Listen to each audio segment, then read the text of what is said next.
Good morning, good morning. Hello, hello. We are here to talk about created life, environment, people in your environment.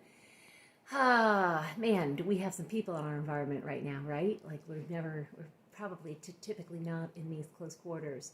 For those of you with kids, your kids go places. They have places they need to be, and like school and sports and clubs and. Not to mention the beloved friends that they're there to go see.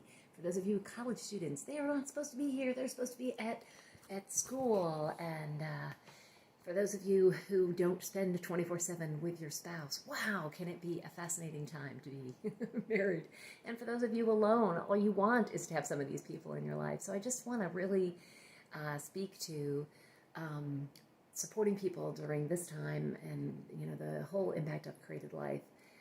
On your created life. So first of all, very first, don't assume your experience is theirs.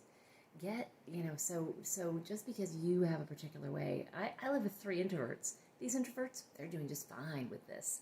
I know I have higher socialization needs, and that means I have to get them met. As a matter of fact, yesterday, my biggest accomplishment is I reached out to 3 people that have been kind of floating through my mind, give them a call and just to check in, and I just felt so much better. I didn't even realize that I wasn't feeling all that great.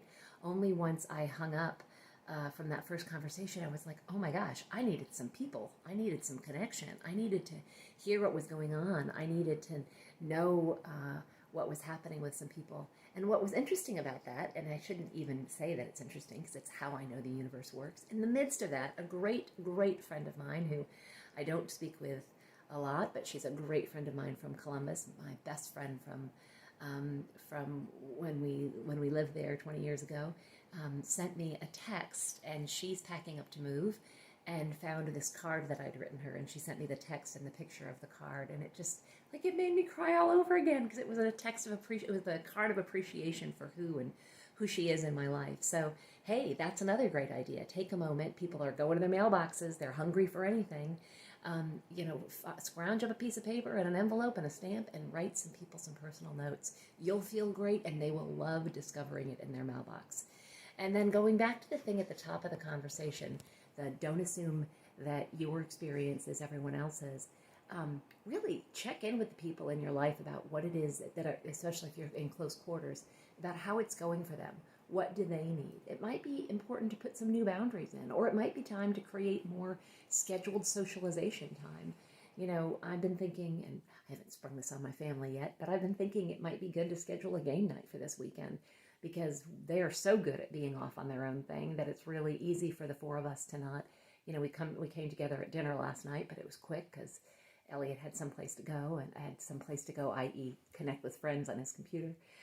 To play, to do I don't even know what he calls it, a raid. I don't even know what that means, but it means that he's on the phone or on the computer with gaming with some other friends.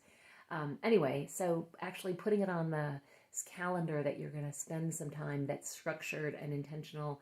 I just saw a post on Facebook of some friends of mine who had yesterday as Hawaii Day, where they played Hawaiian music, had the Hawaiian shirts, had the Hawaiian special drinks. Whatever it is, create a little event for yourself. And really getting your needs met and asking for what the people in your immediate vicinity need as well. So with that, I will close it up, and close it up for today so that you can go off and have the most amazing Friday. Mwah!